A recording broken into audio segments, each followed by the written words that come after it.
Bonjour mes bien-aimés frères et sœurs. Que la grâce et la miséricorde de Dieu notre Père et celle de Jésus-Christ, notre merveilleux Seigneur, soit sur vous. Mes bien-aimés, aujourd'hui nous allons parler d'un sujet très très délicat. Et ce sujet est celui-ci. Est-ce que le sabbat actuel est-il le véritable sabbat? Est-ce que le sabbat actuel, celui que le peuple d'Israël honore, est-il le véritable sabbat? Eh bien, je sais que c'est un sujet qui est très très délicat et qui soulève beaucoup d'émotions. Mais nous allons essayer de voir à travers les Écritures ce qui nous est dit par notre Seigneur Jésus-Christ, par Dieu à travers l'Esprit Saint. Pour commencer ce sujet, je vais vous demander d'imaginer un peu un chef d'entreprise. Donc, je vais faire une image pour que vous compreniez un peu où on est en train de partir avec cette leçon. Imaginez un chef d'entreprise, un homme qui décide de construire une entreprise. D'abord, il fait les plans de l'entreprise. Ensuite, il se met à bâtir après avoir réuni tout ce qu'il faut, le matériel, les matériaux. Il se met à bâtir son entreprise. Il commence par les fondations. Ensuite, il bâtit les murs. Il électrifie. Il fait des bureaux. Il met tout ce qu'il faut à l'intérieur. Il pense au système financier, comment tout va marcher. Et à la fin, après avoir construit cette entreprise-là, il embauche des employés qu'il met à l'intérieur. Il regarde que son entreprise qu'il a construite, tout le travail qu'il a fait, était très bien. Et là, maintenant, il se dit, OK, j'ai mis des employés en qui je fais confiance, qui vont faire tourner l'entreprise, et moi je prends des vacances. Alors il prend des vacances. Mais pendant qu'il est en vacances, supposons qu'il est parti quelque part aux Bahamas ou, je sais pas moi, dans une île, ok? Et il arrive là-bas, pendant qu'il est là-bas, il se rend compte que l'entreprise se met à mal tourner. L'entreprise tourne mal, parce que celui qu'il avait mis comme le superviseur dans l'entreprise est en train de faire des bêtises et il entraîne tout le monde à faire des bêtises. Résultat, l'entreprise ne marche plus comme il le voulait. Dites-moi, est-ce que cet homme reste là-bas au soleil, aux Bahamas, en train de siroter, je sais pas moi, des whisky, des pina colada ou bien je ne sais pas quoi? Est-ce qu'il reste là-bas, aux Bahamas? Il voit son entreprise qui est en train de s'écrouler et puis il reste juste en vacances ainsi, dans le repos. N'est-ce pas qu'il va revenir pour essayer de redresser l'entreprise? C'est exactement ce qui se passe avec la création. Le livre de la Genèse nous parle de comment Dieu a créé le monde. Comment il a d'abord fait la terre, les cieux, les luminaires, les animaux et puis toutes choses. Et à la fin, il a construit un jardin. Mettons, il a créé un jardin ou il a planté un jardin à l'orient de l'Éden. Et il y a mis Adam pour que Adam prenne soin de toute cette entreprise-là. Mais qu'est-ce qui se passe? Quand Dieu rentre dans son repos au 7e jour, mais qu'est-ce qui se passe? Adam, il pêche. Il est séduit. Il est séduit par Satan et puis il pêche. Et quand il pêche, toute l'entreprise de notre Seigneur, de notre Dieu, toute cette merveilleuse entreprise qu'il a regardée et puis qu'il a dit, tout est parfait, tout est bien, s'écroule. Alors, est-ce que Dieu reste dans les vacances? Est-ce que Dieu reste dans le repos? Non, Dieu ne reste pas dans le repos. Dieu revient et puis il reprend du service. On peut se rendre compte que quelque temps plus tard, parce que quand il revient, il est très en colère. Il regarde ce que les hommes sont en train de faire, les hommes et les femmes, sont en train de faire et il est très en colère. Et la première des actions qu'il fait, c'est quoi? C'est le déluge. La première des actions. Dieu n'était pas là-bas sur son île aux Bahamas et puis il a commandé qu'il y ait le déluge. Et puis même s'il était sur son île et qu'il commande, qu'il prend son téléphone et qu'il commande qu'il y ait le déluge, n'est-il pas déjà en train de travailler? N'est-il pas déjà en train de travailler? Donc la première action que Dieu fait, c'est le déluge pour montrer que, ok, je reprends les commandes. Cette entreprise-là, je ne l'aime pas. Ok, je vais garder un seul employé et puis je vais détruire tout le reste. C'est la première des choses qu'il fait. Ensuite, maintenant, après le déluge, qu'est-ce qui se passe? Nous avons Dieu maintenant qui, après cette colère-là, décide que, bon, ok, je reprends du service et je vais choisir un homme pour recommencer la création. Beaucoup de gens ne le savent même pas. Et les Juifs même, qui mettent le sabbat à l'avant, ils ne savent même pas, ils ne comprennent même pas que Dieu a repris du service. Quand est-ce que Dieu reprend le service? Déjà, on sait qu'il a repris avec le déluge, mais il était encore en colère. Mais quand il reprend le service pour recommencer la création, c'est avec qui? Il reprend du service avec Abraham. Par notre Seigneur Jésus-Christ, il apparaît à Abraham pour lui faire les promesses la première fois. Ensuite, il réapparaît encore par Jésus-Christ et par le truchement de Melchisédek pour parler encore à Abraham quand Abraham revenait de la bataille contre tous les rois qui s'étaient soulevés contre Sodome et Gomorrhe et autres. Il revient encore par Melchisédek, par l'entremise de notre Seigneur Jésus-Christ. Et troisièmement encore, Dieu continue à prendre du service. Donc, Dieu continue ce service-là quand l'Éternel, donc encore une représentation de Dieu, donc notre Seigneur Jésus-Christ, rencontre Abraham sous les chaînes de Mamré. Et puis, dans la promesse que Dieu par Christ fait à Abraham. Et pourquoi est-ce qu'on sait que c'est Christ? Pourquoi est-ce qu'on sait que c'est Christ qui se manifestait à Abraham? C'est parce que dans l'évangile de Jean, au chapitre 8, Jésus-Christ dit ceci aux Juifs qui ne comprenaient même pas. Il leur dit ceci: Abraham, votre père, a désiré me voir, et il m'a vu, et puis il s'est réjoui. Et les Juifs qui ne comprenaient rien disaient, tu n'as même pas encore 50 ans et tu dis que tu as vu Abraham, mais ils ne comprenaient rien du tout. Voilà pourquoi on sait que c'est Christ qui se manifestait à Abraham pour Dieu. Donc Dieu envoyait Christ qui se manifestait à Abraham. Et Dieu dit à Abraham qu'il va faire de lui une grande nation. Écoutez bien, le verbe faire, c'est un verbe d'action. Ce n'est pas un verbe d'état. Quand on est au repos, on est dans cet état de repos.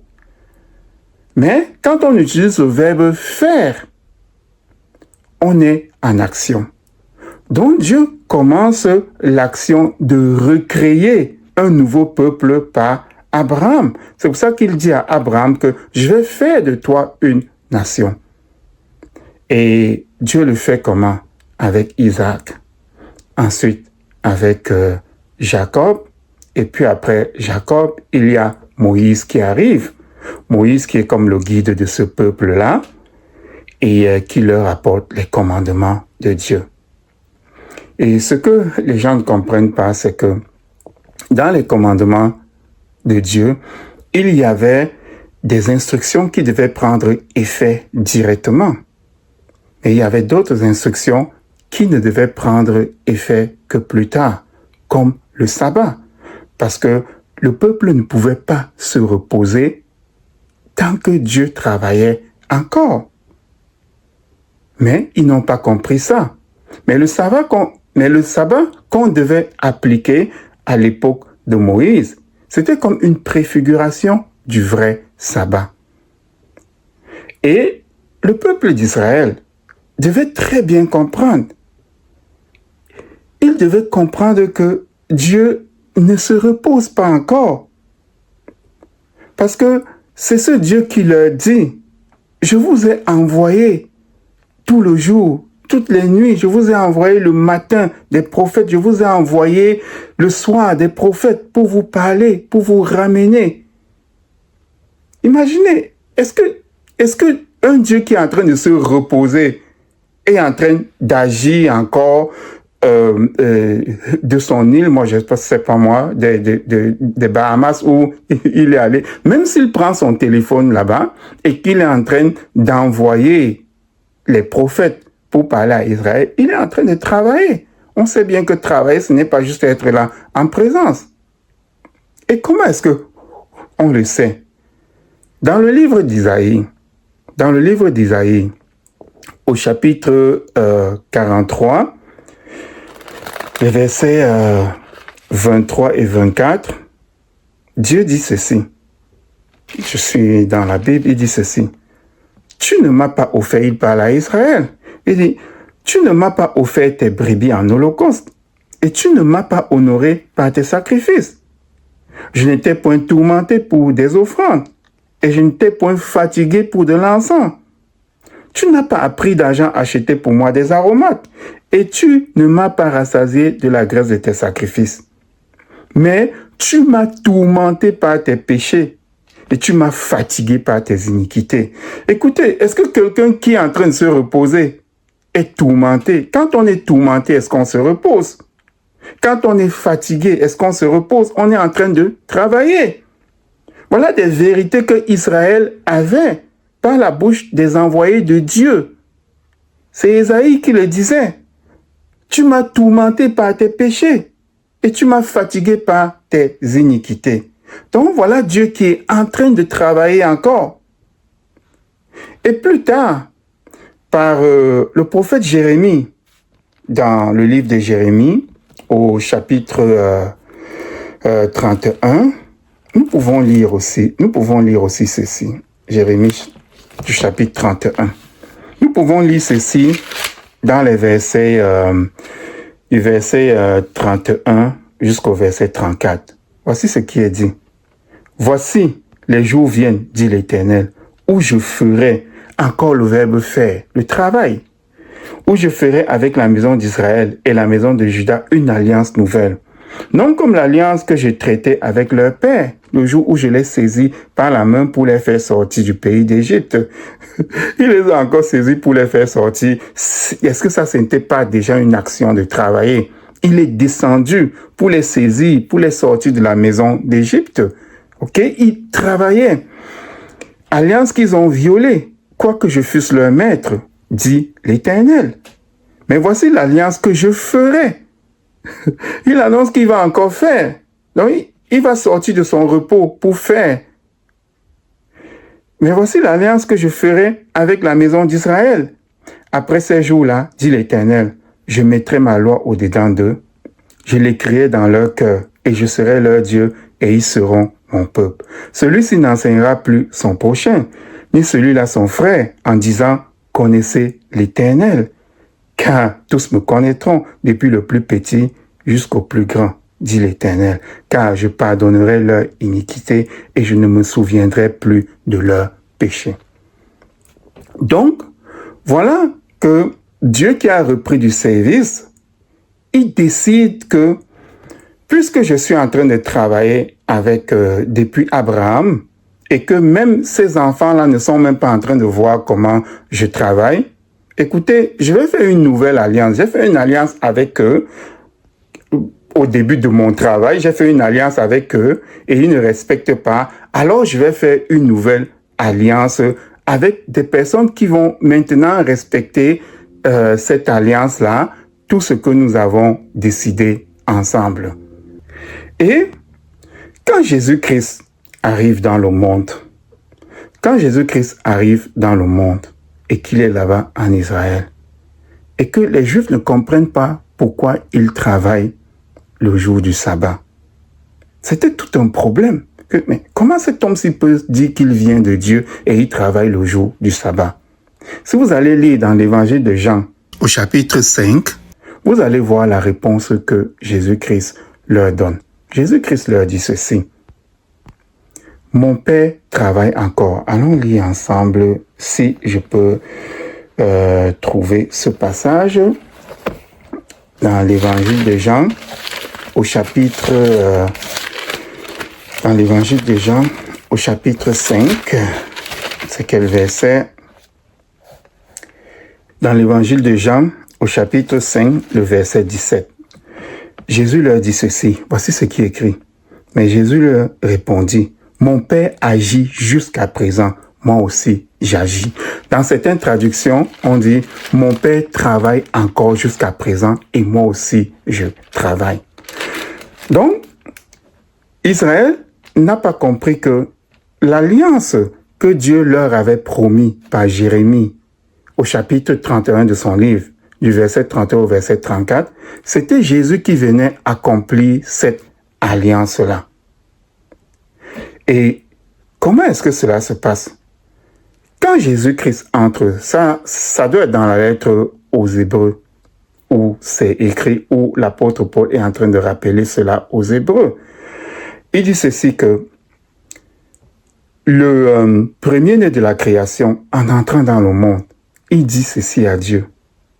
Tu n'as désiré ni holocauste ni sacrifice, mais tu m'as formé encore.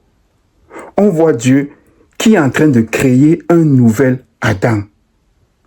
Il est en train de créer un nouvel Adam. Dieu a créé d'abord Adam qui a péché.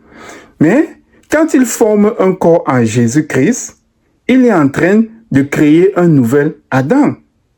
Il crée un nouvel Adam. Une nouvelle personne qui va mener à bien les activités de son entreprise que Adam n'a pas mené à bien. Dans l'évangile de Jean, au chapitre 15, nous sommes là, nous allons regarder ce que Jésus-Christ dit dans l'évangile de Jean, au chapitre 15. Dans l'évangile de Jean, au chapitre 15, Jésus-Christ dit ceci, dans les 2 premiers versets. Il dit, « Je suis le vrai cep et mon père est le vigneron. » Vous imaginez un vigneron qui est sur une plage et qu'il a croisé les pieds, il est en train de se reposer? Non. Jésus-Christ dit ceci, « Je suis le vrai cep, un arbre, et mon père est le vigneron. Tout sarment qui est en moi et qui ne porte pas de fruits, il le retranche. » Qui le retranche? C'est Dieu qui retranche. Il travaille. Et tout sarment qui porte du fruit, il l'émonde. Donc, c'est-à-dire, il arrange encore bien pour qu'il porte encore plus de fruits. Donc, nous voyons pourquoi Jésus-Christ travaillait le jour du sabbat. Parce que avec lui, Dieu a commencé une nouvelle création. Et une nouvelle création qui est en train de continuer. Notre Seigneur Jésus-Christ disait que nul ne peut venir à moi si Dieu le Père ne l'appelle et me le confie et je le sauverai au jour du jugement. En fait, qu'est-ce qui se passe? C'est que la nouvelle création aujourd'hui est différente de l'ancienne. La nouvelle création aujourd'hui, c'est Dieu mettant son esprit dans chaque personne qu'il a choisie à chaque fois, au fur et à mesure que le monde est en train d'évoluer, que des enfants naissent et que le monde grandit, Dieu choisit des hommes et il met son esprit en eux pour qu'ils deviennent son peuple. Et quand il met son esprit en eux et que ces personnes-là deviennent son peuple, il les confie à Christ qui est comme le berger. Voilà pourquoi le travail est en continu. Oui, Dieu continue de travailler maintenant. Et comme l'apôtre Paul disait dans la lettre aux Hébreux au chapitre 4, il dit qu'il va y avoir un autre sabbat, un nouveau jour où Dieu va se reposer. Actuellement, Dieu n'est pas en repos. Dieu est en train de continuer à travailler. C'est pour cela qu'on vous dit que quand vous entendez la voix de Dieu, n'endurcissez pas votre cœur. quand les envoyés de Dieu, quand les ouvriers de Dieu viennent vous parler de Dieu et de son plan, n'endurcissez pas votre cœur, parce que si vous endurcissez votre cœur, vous n'entrerez pas dans son repos, dans ce nouveau repos-là, qui sera plus tard, quand il va décider qu'il arrête toute chose et que il va détruire le système de choses pour construire un nouveau système de choses. Et quand il va construire ce nouveau système de choses et qu'il va faire toutes choses nouvelles, c'est à ce moment-là qu'il prend le vrai repos, le vrai sabbat. Donc, oui, mes bien-aimés frères et sœurs, aujourd'hui, si des gens veulent respecter le sabbat, c'est tout bon à eux. C'est tout bénéf à eux, si on peut dire, comme certaines personnes disent. Juste pourquoi? Parce que ils s'entraînent à pouvoir vivre le vrai sabbat. Parce que aujourd'hui, ce sabbat-ci n'est que l'ombre du sabbat à venir. Et quand les gens le respectent aujourd'hui, ils s'entraînent à pouvoir respecter ce sabbat plus tard, quand le véritable sabbat sera là. Mais ce n'est pas imposé. Voilà pourquoi les apôtres et l'Esprit Saint, après la réunion qu'ils ont eue dans le livre des Actes au chapitre 15, quand il y avait cette espèce de discussion-là pour savoir si on impose aux païens ce qui était imposé aux Juifs, la décision a été de ne pas imposer aux païens et à ceux qui veulent se convertir ce sabbat qui est respecté par les Juifs. Tout simplement parce que ce sabbat n'était que image et ombre des choses à venir. Notre Seigneur Jésus-Christ disait que mon Père travaille encore et moi aussi je travaille. Christ continue à travailler là-bas dans les cieux. Christ est notre avocat. Il intercède chaque jour pour nous. Et Dieu continue de travailler parce que Dieu chaque jour continue d'appeler de nouvelles personnes et décide à qui on va mettre son esprit pour lui appartenir. Ainsi donc, vous pouvez vouloir vous reposer par une espèce de sabbat, mais sachez que votre boss, notre Seigneur Jésus-Christ, et votre très grand boss, notre Dieu Tout-Puissant, continue de travailler. Qui est-ce qui, dans une entreprise, se repose tandis qu'il sait que le boss est en train de travailler? Dites-moi un peu, est-ce que vous êtes dans une entreprise? Vous savez que le boss est là en train de travailler et que son fils, qui est comme le patron, le président, est en train de, le directeur est en train de travailler aussi, et vous reposez. Donc, voilà un peu l'image de ce sabbat que nous avons aujourd'hui. Ce n'est là que pour représenter le vrai sabbat qu'il va y avoir lorsque Dieu aura achevé cette nouvelle création qu'il est en train de faire aujourd'hui. Cette création qu'il a commencé avec la promesse à Abraham et qui, après la désobéissance des enfants d'Israël, il a transformé en une nouvelle alliance que Jésus-Christ est venu concrétiser. Et à partir de ce moment-là, il se met à naître des enfants qui sont greffés à Christ pour être gardés par lui, pour grandir en Christ, pour être en Christ, c'est ça, être en Christ. Des enfants qui sont nés ailleurs et qu'on a pris et qu'on a greffé à Christ. On leur a donné l'esprit afin qu'ils marchent comme Dieu le veut. Et ce travail est en continu jusqu'au jour où Dieu décide, ok, vous voyez la parabole du maître qui vient avec les 10 vierges. Quand le maître vient, il ferme la porte là. Il dit, ok, là. Donc, ça c'est l'image de Dieu. Quand il va arrêter, il va dire, ok, là, le nombre de personnes que je veux, c'est déjà assez. On ferme la porte et puis tous ceux qui sont dehors, il n'entre plus. Donc, voilà un peu. Quand Dieu va achever cette nouvelle création, ce nouveau travail dans lequel il est, et qu'il va créer maintenant de nouveaux cieux. Comment Dieu est en train de se reposer quand il est en train de planifier de créer de nouveaux cieux, une nouvelle terre? Vous voyez que non, Dieu n'est pas en train de se reposer. C'est quand il va créer toutes ces nouvelles choses-là qu'il va se reposer. Il va entrer dans son nouveau repos, dans le vrai sabbat, comme dans la lettre aux Hébreux, l'apôtre Paul le dit. Donc, si vous entendez le message qui vient vers vous par ses envoyés, par ses prédicateurs et par ses vrais enfants, les vrais hommes de Dieu, n'endurcissez pas votre cœur. Donc, mes bien-aimés frères et sœurs, le sabbat actuel n'est pas encore le véritable sabbat. Le véritable sabbat est celui qui est à venir, après la création des nouveaux cieux. Aujourd'hui, les enfants sont collectés tranquillement.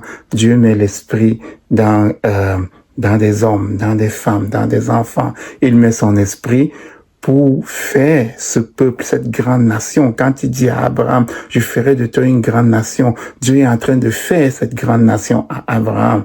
Et une fois que le nombre va être complet et que la porte va être fermée, ensuite Dieu va détruire tout le reste, construire de nouveaux cieux et une nouvelle terre. Et en ce moment, il va prendre son repos. Et tous ceux qui seront là vont entrer dans ce repos-là, dans ce sabbat-là. Voilà donc, mes bien-aimés frères et sœurs, ce sabbat actuel n'est pas encore le véritable sabbat. Soyez bénis, mes bien-aimés frères et sœurs.